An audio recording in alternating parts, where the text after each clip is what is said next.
Afternoon students, देखिए ये wind and seismic analysis unit number 3 lecture number 4 है। इस लेक्चर में हम लोग जो है अर्थक्वेक लोड कैलकुलेशन पर न्यूमेरिकल प्रॉब्लम देख रहे हैं। इससे पहले वाले लेक्चर में हमने स्टेप्स देखे थे। देखिए, calculate earthquake force in A given building having following parameter. Building आपकी अहमदाबाद में लोकेशन है, आरसीसी फ्रेम ब्रिक से भरा हुआ है, सॉइल फाउंडेशन की सॉफ्ट है, इम्पोज लोड हर फ्लोर पर 3 किलोन्यूटन पर मीटर स्क्वायर दे रखा है, column size 400 beam size 350 by 450, slab की thickness 120 mm, building having 6 bays in X direction, each 4 metre spacing, Y direction में 3 बेस दे रखे हैं। इस वाले पॉइंट से आपको इसका जो है प्लान बनाना है, क्वेश्चन का प्लान बनाना है। Height of each storey 3 metre and building having 5 storey. इससे आपको एलिवेशन ड्रॉ करना है, बिल्डिंग का एलिवेशन को अपन ड्रॉ करेंगे इससे, ठीक है। बिल्डिंग इज कम्युनिटी सेंटर है, एसएमआरएफ स्पेशल मोड रेस्टिंग फ्रेम है, consider big partition wall 230 mm thick and आपकी 230 mm थिक की वॉल की थिकनेस है। अगर ये पॉइंट आपको क्वेश्चन में नहीं भी दे रखा हो बट 230 mm, तो आपको यही अज्यूम करना है 230 mm थिकनेस, ठीक है। अब देखिए, मैं आपको यहाँ समझा देता हूँ किस तरह से आपको प्लान एंड एलिवेशन बनाना। देखिए, building having 6 bays in X direction, तो आपको एक सबसे पहले तो एक रेक्टेंगल बॉक्स ड्रॉ करना है, ठीक है। इस रेक्टेंगल बॉक्स को ड्रॉ करने के बाद आपको 6 बेस बनाने हैं एक्स डायरेक्शन में, ठीक है। एक्स डायरेक्शन में कितने बेसिस है? 6। तो आपको 6 बार 6 बॉक्स, इस बॉक्स को 6 पार्ट में डिवाइड करना पड़ेगा, 2 3 4 5 एंड 6, ठीक है। एक्स डायरेक्शन में 6 बेस है, तो 1 2 3 4 5 6 है ना, ईच 4 मीटर स्पेसिंग। तो ये 4 मीटर 4 मीटर, ये 4 मीटर 4 मीटर 4 मीटर और 4 मीटर, तो हर बेस 4 मीटर का हो गया ना, 6/4। तो ये टोटल जो लेंथ आ गई आपके पास 24 आ गई। तो एक्स डायरेक्शन में जो टोटल लेंथ है बिल्डिंग की 24 मीटर है, ठीक है। फिर कह रहा है building having 3 base in Y direction, तो वाई डायरेक्शन में 3 बेस ड्रॉ कर दो, एक 1 बेस 2 बेस एंड 3 बेस, तो 1 2 3 ईच 3 मीटर स्पेसिंग पर है, तो 3 3 3, ठीक है। तो यहाँ से बिल्डिंग की वाई डायरेक्शन में जो लेंथ हो जाएगी वो जाएगी 3/3, तो इतना मीन्स 9 मीटर बिल्डिंग है। तो प्लान बिल्डिंग का 24 मीटर इंटू 9 मीटर का स्लैब डलेगी बिल्डिंग में, पूरी साइज जो हो गया स्लैब का, ठीक है। अब यहाँ पर देखिए, सबसे इंपॉर्टेंट, हर कॉर्नर्स पर एक कॉलम होगा, तो ये आपके कॉलम्स हैं। यहाँ इस पॉइंट पर ये कॉलम्स के, ये कॉलम्स आएंगे आपके, ठीक है। ये कॉलम्स हैं आपके, ठीक है, ये कॉलम है। तो अगर ये सब कॉलम्स हैं, ठीक है, और ये आपकी बीम है, ये वाली भी बीम है, ये भी बीम है, ये भी बीम है, ये भी बीम है, ये आपकी बीम्स है, ठीक है। इस तरह से आपका प्लान है, ठीक है। एलिवेशन ड्रॉ करना है, तो एलिवेशन के देखिए, बिल्डिंग 3 मीटर स्टोरी हाइट है और बिल्डिंग हैविंग 5 स्टोरी है।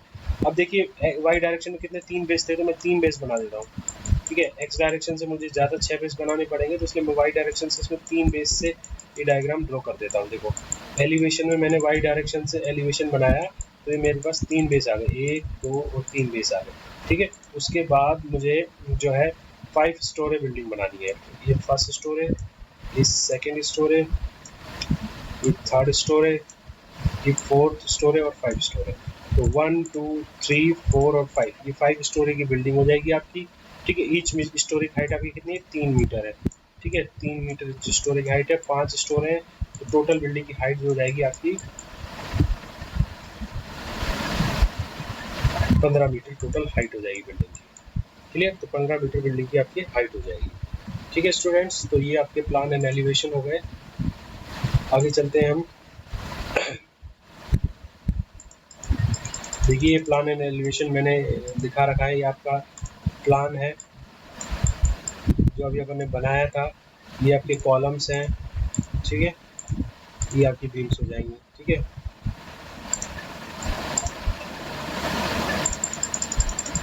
और ये एलिवेशन है बिल्डिंग का, ये आपका एलिवेशन है, ठीक है। ये एलिवेशन बना रखा है अपने। अब देखिए, आपको सबसे पहले क्या कैलकुलेट करना है, seismic weight of the calculate करना है।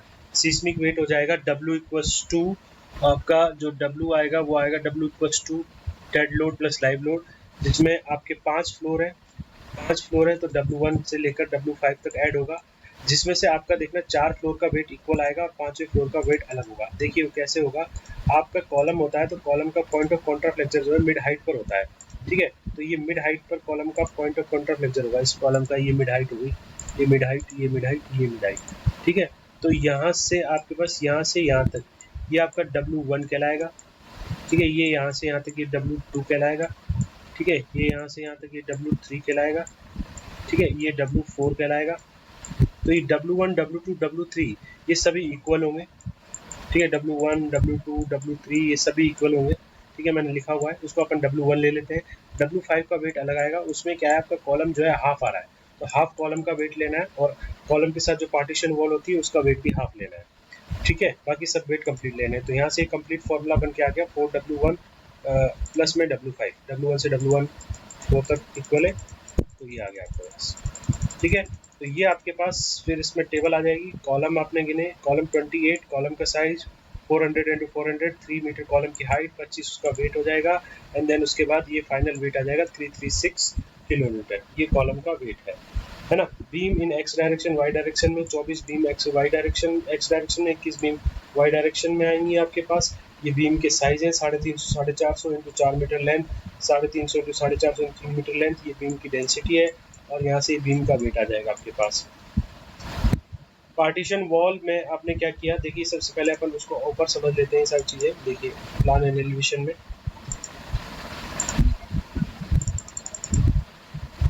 देखिए, अगर मैं कॉलम गिनना चाहूँ, मैंने आपको कहा 28 कॉलम है। देखिए 1 2 3 4 5 6 7, तो 7 कॉलम यहाँ हो गए, 7 इस रो में 14, 7 की 21 और 7 चौक 28, तो टोटल 28 कॉलम हो गए, जैसे मैंने आपको बताया था। देखिए बीम गिनोगे तो 1 2 3 4 5 6 बीम इधर, 12 बीम इधर, 18 बीम इधर, और ये 24 बीम, तो ये 24 बीम तो एक्स डायरेक्शन में हो जाएंगी, तो एक्स डायरेक्शन में हो जाएंगी। और वाई डायरेक्शन देखना 1 2 3, 3 इधर, फिर 6, 3 9, ये 12, ये 15, ये 18, और ये आपके पास 21, ठीक है। तो वाई डायरेक्शन में आपके पास बीम आ गई 21, एक्स डायरेक्शन बीम आ गई 24, और टोटल 28 कॉलम हो गए, ठीक है।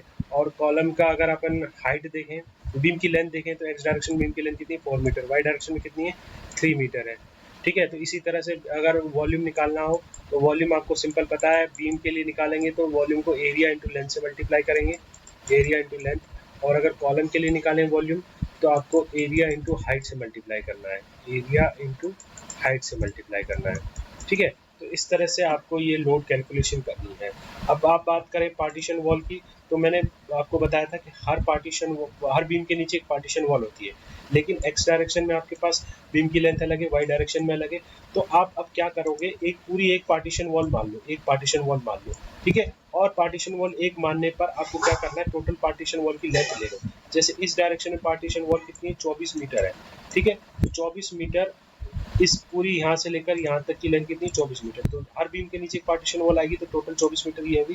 तो 24 की कितनी लाइन डालेंगे, 1 2 3 और 4, तो 24 × 4 24 की लाइन डालेंगे, 24 × 4, तो टोटल 96 लाइन डालेंगी आपके पास, ठीक है, टोटल 96, ठीक है। और वाई डायरेक्शन में देखिए 1 2 3 9 मीटर की है, तो 9 मीटर की 1 2 3 4 5 6 7, तो 9 मीटर की आपके पास 7 बीम है, तो 63, तो मतलब टोटल पार्टीशन वॉल की लेंथ अगर काउंट करना चाहे तो 9 और 1 5, तो 159 मीटर पार्टीशन वॉल की टोटल लेंथ आ जाएगी, ठीक है। तो इस तरह से पार्टीशन वॉल की लेंथ काउंट करनी है तो 159 मीटर आएगी, ठीक है।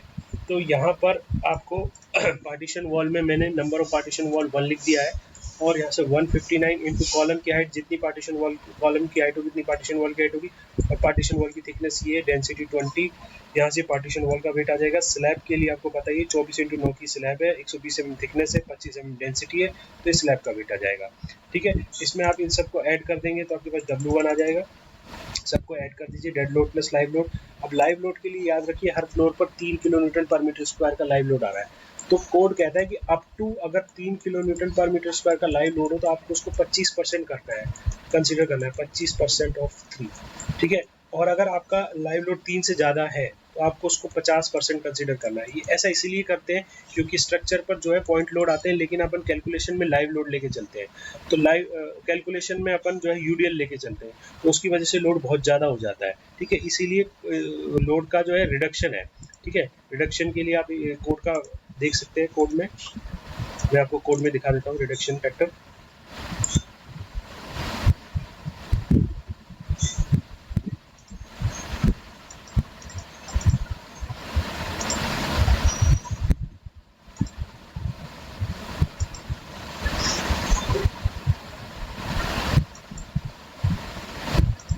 देखिए ये कोड में लाइव लोड है, देखिए percentage impose load to be consider in seismic weight calculation up to including 3 है तो 25% लेना है, 3 से ज़्यादा है तो आपको 50% लेना है। ठीक है, तो ये चीज़ याद रखना, इसमें आपको रिडक्शन लेना पड़ेगा। तो यहाँ से आप इसको रिडक्शन लीजिए, 3 इंटू 25% बटे 124 इंटू 9 करोगे, ये आपके पास टोटल W1 आ जाएगा। और W4 की कैलकुलेशन में आपको क्या करना है, कॉलम का वेट आधा करना है, बीम का एज इट इज करना है, पार्टीशन वॉल का वेट आधा करना है, पार्टीशन वॉल का वेट आधा करना है, वेट ऑफ स्लैब और पैरापिट वॉल लेनी है। अब पैरापिट वॉल क्या होती है, छत के ऊपर जो बाउंड्री होती है that is called parapet wall. तो पैरापिट वॉल का देखिए वेट कैसे लेना है, तो ये आपकी पैरापिट वॉल होगी, ये छत के ऊपर जो वॉल होती है ये पैरापिट वॉल होती है। तो इस पैरापिट वॉल में आपको क्या करना है, 1 मीटर की हाइट लेनी है, 1 मीटर की हाइट लेनी है और 230 mm की थिकनेस लेनी है। ठीक है, 230 mm की थिकनेस लेनी है।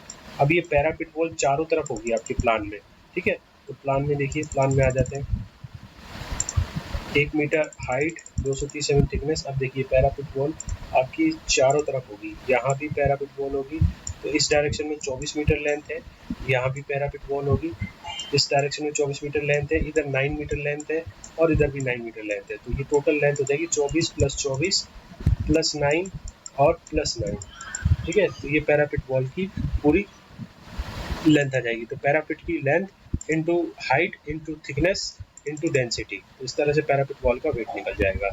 ठीक है, देखिए लेंथ हो गई, ये हाइट 1 मीटर, थिकनेस कौन सी और यूनिट वेट, तो ये W4 आ जाएगा आपके, W5 आ जाएगा आपके पास। ठीक है, तो यहाँ से 4W1 + W5 कर लीजिए, ये आपके पास W आ जाएगा, टोटल W आ जाएगा। ठीक है, ये टोटल W आ जाएगा आपके पास। फिर उसके बाद आपको डिज़ाइन हॉरिजॉन्टल स्पेक्ट्रम की वैल्यू फाइंड आउट करनी है। तो डिज़ाइन हॉरिजॉन्टल स्पेक्ट्रम जो है इसका फॉर्मूला होता है AH = Z/I/R SA/G।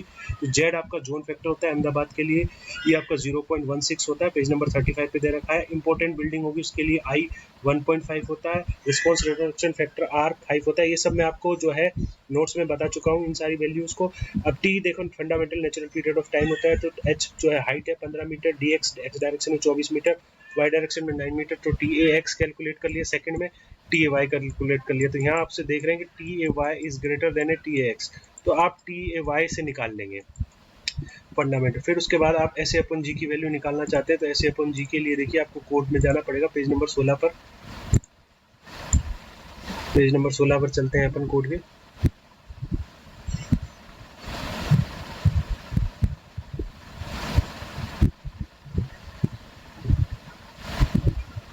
देखिए ये पेज नंबर 16 है, इसमें SA/G सॉफ्ट सॉइल के लिए देखना था, तो 0.67 सेकेंड तक ढाई वैल्यू है, तो अपना तो 0.67 से काफ़ी कम आ रहा है, तो यहाँ से इसलिए प्रूफ हो गया कि SA/G अपना गया 2.5 आएगा।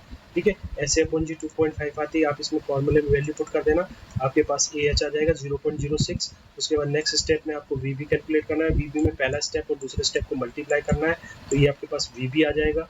ठीक है, VB आ जाने के बाद आपको हर फ्लोर पर अर्थक्वेक लोड कैलकुलेट करना है। हर फ्लोर पर अर्थक्वेक लोड कैलकुलेट करने के लिए आपके पास ये टेबल बनानी है आपको, जिसमें आपके पास एलिवेशन की जो टेबल है वही आपकी काम आएगी।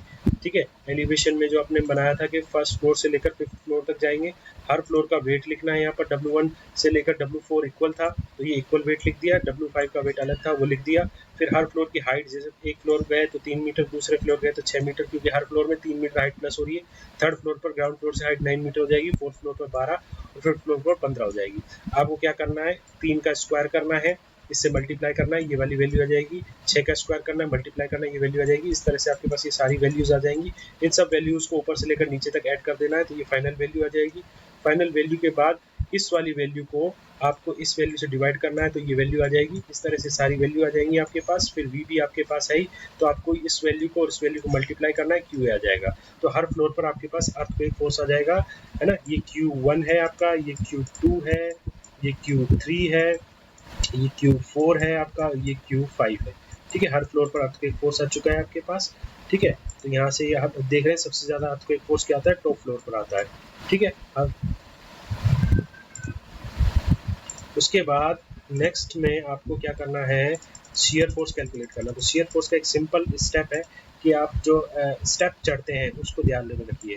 ठीक है, स्टेप चढ़ते हैं ना, इस तरह से स्टेप्स होती हैं, तो ये स्टेप्स को ध्यान रखिए।